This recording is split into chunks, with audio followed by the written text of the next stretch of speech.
I was sitting on a bench at Folly Beach, watching the waves roll in, when my phone buzzed.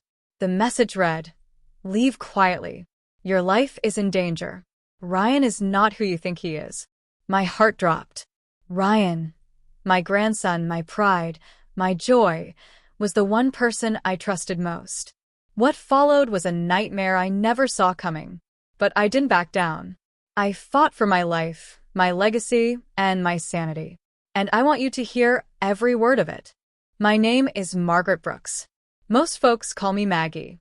I'm 67 years old, a retired school librarian, and a widow.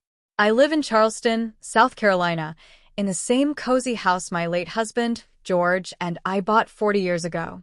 We raised our daughter there. We planted magnolias in the backyard. We built the life. After George passed, I found comfort in routine, morning tea, crossword puzzles, and visits from my grandson Ryan. Ryan was always special. Bright, charming, ambitious. But somewhere along the way, he changed. And I didn't see it until it was almost too late. That text message haunted me. I didn't know who sent it, but it felt urgent. I left the beach and drove straight home. That night, I couldn't sleep. I kept replaying every conversation I'd had with Ryan.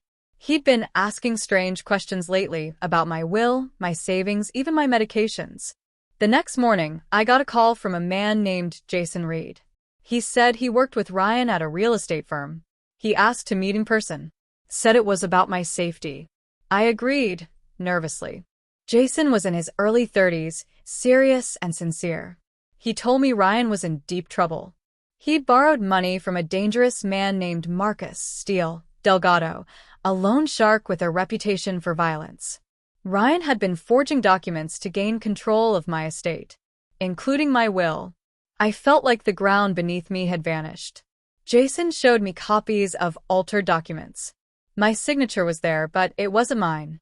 And then he said something that made my blood run cold. "They've been tampering with your medication." I couldn't believe it. Ryan and his wife Emily had access to my home. They often helped with errands, including picking up my prescriptions. Lately, I'd been feeling foggy, forgetful, dizzy. I thought it was just aging. But Jason suspected I was being drugged with benzodiazepines. I contacted an elder law attorney named Rachel Grant. She was sharp, compassionate, and fast. She ordered toxicology tests and a forensic analysis of my will. The results? I'd been drugged, and my legal documents had been altered. Rachel filed emergency protections.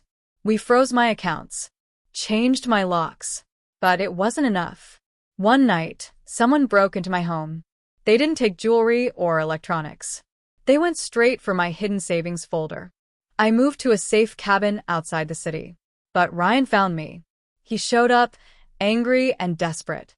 He tried to convince me I was confused. But I wasn't. I had clarity. And I had evidence. Police arrived minutes later. Ryan and Emily were arrested. They later confessed. Ryan took a plea deal, prison time, and mandatory addiction treatment. I was devastated. But I wasn't broken. I founded the George Brooks Foundation to educate seniors about financial abuse. We host workshops, offer legal resources, and support families dealing with addiction. I learned that betrayal doesn't always come from strangers. Sometimes it comes from the people you love most. But that doesn't mean you stop loving. It means you start protecting.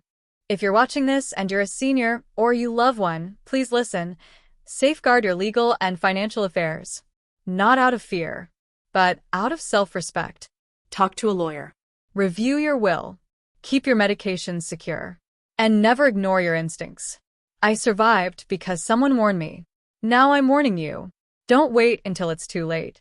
Like, share, and subscribe to help spread awareness. Let's protect our elders. Let's protect ourselves.